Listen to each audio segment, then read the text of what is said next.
अस्सलाम वालेकुम again class continue करते हैं। तो हम बात कर रहे थे एरोसोल्स की।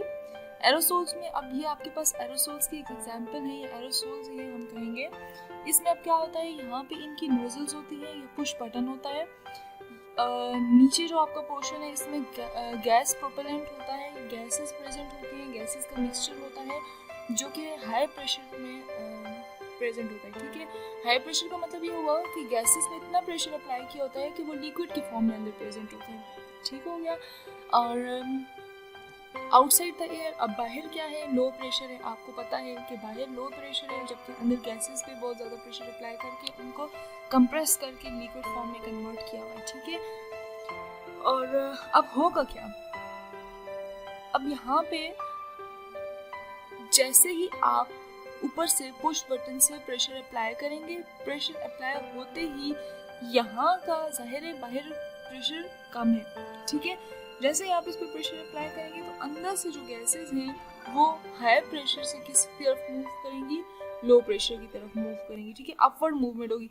जैसे आप डाउनवर्ड फोर्स अप्लाई करेंगे, यहाँ से लिक्विड की अपवर्ड मूवमेंट होगी और लिक्विड अपवर्ड मूव करने के बाद बाहर इसलिए आएगा क्योंकि बाहर लो प्रेशर है। हमने ये बात यहाँ पे कह दी है कि गैसेस मूव करती हैं कहाँ से कहाँ, हाई प्रेशर से टुवर्ड लो प्रेशर, और इस वजह से वो क्या हो जाता है, बाहर रिलीज हो जाती है। इसकी एग्जांपल आपने ऐसे देखी होगी, बॉडी स्प्रेस जो हम यूज़ करते हैं। बॉडी स्प्रेस में भी क्या होता है, आपने कभी उसको शेक किया हो, आप देखते हैं कि अंदर आवाज़ आ रही होती है लिक्विड। ठीक है, लेकिन वहाँ पे असल में होता ये है कि बॉडी स्प्रेस में भी गैसेस को कंप्रेस किया होता है। ठीक हो गया, अंदर बहुत ज़्यादा प्रेशर होता है और बाहर बहुत कम प्रेशर होता है। ठीक हो गया, और एज अ रिजल्ट जैसे ही आप पुश बटन को पुश करते हैं तो कंप्रेस्ड गैस जो है वो लो प्रेशर की तरफ मूव करना स्टार्ट कर देती है। ठीक हो गया, और एस्केप कर जाती है अंदर से बाहर की तरफ। ठीक है, होपफुली आपको ये वाली स्लाइड भी क्लियर होगी। एक और चीज़, best example fire extinguisher. Fire extinguisher में भी क्या होता है, फायर एक्सटिंग्विशर में भी गैस को कंप्रेस किया होता है बहुत ही ज़्यादा और लिक्विड में कन्वर्ट किया होता है, और फिर जब आप इसे उसी फिनोमिना के थ्रू, जो एरोसोल्स में फिनोमिना होता है उसके थ्रू यूज़ करते हैं। ठीक है, आपको याद होगा मैंने अपनी लास्ट वीडियो में बताया था कि गैस को जहाँ पे कंप्रेस करके यूज़ किया जाता है उनको हम क्या कहते हैं, न्यूमेटिक मशीन्स कहते हैं, जबकि लिक्विड को जहाँ पे यूज़ किया जाता है उसे हम हाइड्रोलिक्स कहते हैं। तो यहाँ पे गैस प्रेशर ये सारी जो होंगी, जैसे एरोसोल्स को हमने डिस्कस किया, हमने इसको डिस्कस किया फायर एक्सटिंग्विशर को, तो ये क्या है, न्यूमेटिक मशीन्स है। न्यूमेटिक मशीन्स की थर्ड एग्जांपल आपके पास ये आ जाती है। ये आपके पास क्या है, ये आपके पास आ जाते हैं न्यूमेटिक ड्रिल्स। ठीक है, इन्हें हम क्या कहते हैं, न्यूमेटिक ड्रिल्स कहते हैं, जिनके न्यूमेटिक मशीन्स ही होती हैं। इनमें भी गैसेस को कंप्रेस किया होता है और ये ज़्यादातर डिगिंग के लिए, ड्रिलिंग के लिए, ये आपको पिन नज़र आ रही है ना, तो ये ड्रिलिंग के लिए यूज़ होता है। ठीक हो गया, ओके जी। ये आपके पास एरोसोल्स की एक बेस्ट पिक्चर है, ज़ाहिर डायग्राम्स भी आपके लिए इम्पोर्टेंट है। लिक्विफाइड गैस है, प्रोपेलेंट है, मिक्सचर है, टिप ट्यूब है, सील है, नोजल है। किस तरह से आप फोर्स अप्लाई करेंगे तो अंदर से जो मॉलिक्यूल्स हैं वो क्या होंगे, अपवर्ड मूव करेंगे, और अपवर्ड मूव करने के बाद वो रिलीज आउट हो जाएंगे। ठीक हो गया, अब बात करते हैं अपने नेक्स्ट टॉपिक की, that is atmospheric pressure, the simplest topic.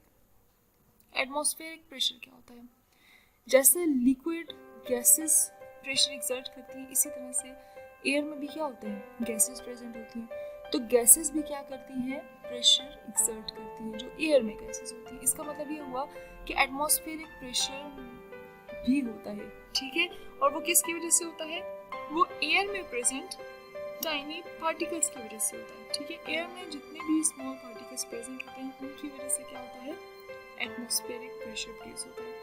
अब दो बातें इसमें याद रखने की है। पहली बात तो ये है कि जितना आप हाइट पे जाएंगे एटमॉस्फेरिक प्रेशर उतना ही कम होगा, और जितना आप लो लेवल पे आएंगे और एटमॉस्फेरिक प्रेशर उतना ही ज़्यादा होगा। इसकी रीज़न क्या है, इसकी रीज़न ये है कि जितना आप हाइट पे जाएंगे, हाइट पे जाते ही मॉलिक्यूल्स जो हैं वो एक दूसरे से डिस्टेंस पे चले जाते हैं। ठीक है, जब मॉलिक्यूल्स एक दूसरे से डिस्टेंस पे जाएंगे तो वो कोलाइड कैसे करेंगे आपस में, देखिए प्रेशर तो किसकी वजह से हो रहा है, कोलाइन की वजह से। तो मॉलिक्यूल जहाँ पे जितने ज़्यादा होंगे उतनी ही कोलाइन ज़्यादा होगी और उतना ही एटमॉस्फेरिक प्रेशर प्रोड्यूस होगा। ठीक हो गया, तो इसी वजह से जितनी आप हाइट पे जाएंगे मॉलिक्यूल्स एक दूसरे से दूर होंगे, प्रेशर कम होगा। जितना आप लो लेवल पे आएंगे मॉलिक्यूल्स एक दूसरे के करीब होंगे, कोलाइड करेंगे और प्रेशर एग्जर्ट होगा। ठीक हो गया। अच्छा, अब याद रखिएगा एटमॉस्फेरिक प्रेशर की अगर हम बात करें तो एटमॉस्फेरिक प्रेशर को चेक करने के लिए हमारे पास सिंपली क्या कहना चाहिए कि मर्करी को एज ए स्टैंडर्ड यूज़ किया जाता है। मर्करी को एज ए स्टैंडर्ड ऐसे यूज़ किया जाता है कि फॉर एग्जांपल आपने एटमॉस्फेरिक प्रेशर चेक करना हो ना तो क्या किया जाता है, एक ग्लास ट्यूब ली जाती है और एक ग्लास ट्यूब के अंदर किसी भी आप ये कहेंगे कि बीकर में या दैट टाइप ऑफ कंटेनर में क्या किया जाता है, मर्करी को डाला जाता है। ठीक है, और फिर आप देखते हैं कि वो जो ग्लास वैक्यूम ट्यूब है उसमें थोड़ी देर बाद मर्करी अपवर्ड मूव करना स्टार्ट कर देती है। ठीक हो गया। अब मर्करी अपवर्ड मूव इसलिए करना स्टार्ट कर देती है क्योंकि बाहर से एटमॉस्फेरिक प्रेशर लग रहा होता है ग्लास ट्यूब पे। ठीक हो गया। बाहर से एटमॉस्फेरिक प्रेशर एयर का प्रेशर होता है ना, ठीक है, ग्लास ट्यूब के ऊपर, और ग्लास ट्यूब पे एयर प्रेशर होने की वजह से वो ट्यूब जो है वो डाउनवर्ड मूव करती है। ठीक है, ट्यूब को इनवर्ड डाला होता है बीकर में जिसके अंदर मर्करी है। ठीक है, और फिर आप देखते हैं कि मर्करी अपवर्ड मूव करेगी। जितनी मर्करी अपवर्ड मूव करेगी इट्स मीन उतना ही ज़्यादा प्रेशर है एटमॉस्फेयर में। ठीक हो गया। अगर हम एटमॉस्फेयर को मेजर करने की बात करें तो ये ज़रा इंचेस ऑफ मर्करी को एज ए स्टैंडर्ड लिया जाता है। ATM से रिप्रेजेंट करते हैं एटमॉस्फेरिक प्रेशर को। इसका यूनिट है किलो पास्कल भी होता है और मिलीबार भी यूनिट के तौर पे लिया जाता है। ठीक हो गया।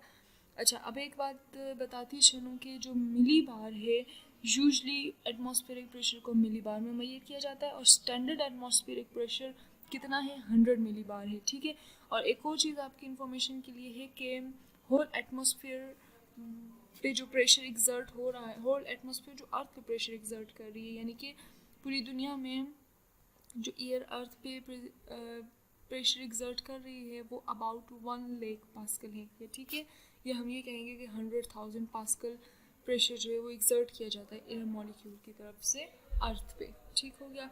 और वही चीज़ आ जाती है कि जितना हम हाइट पे जाएंगे प्रेशर कम होगा, जितना हम लो लेवल पे आएंगे, हाइट से हट जाएंगे, नीचे की तरफ आएंगे तो एटमॉस्फेरिक प्रेशर ज़्यादा होगा। होपफुली आपको टॉपिक क्लियर हो गया है। Thank you.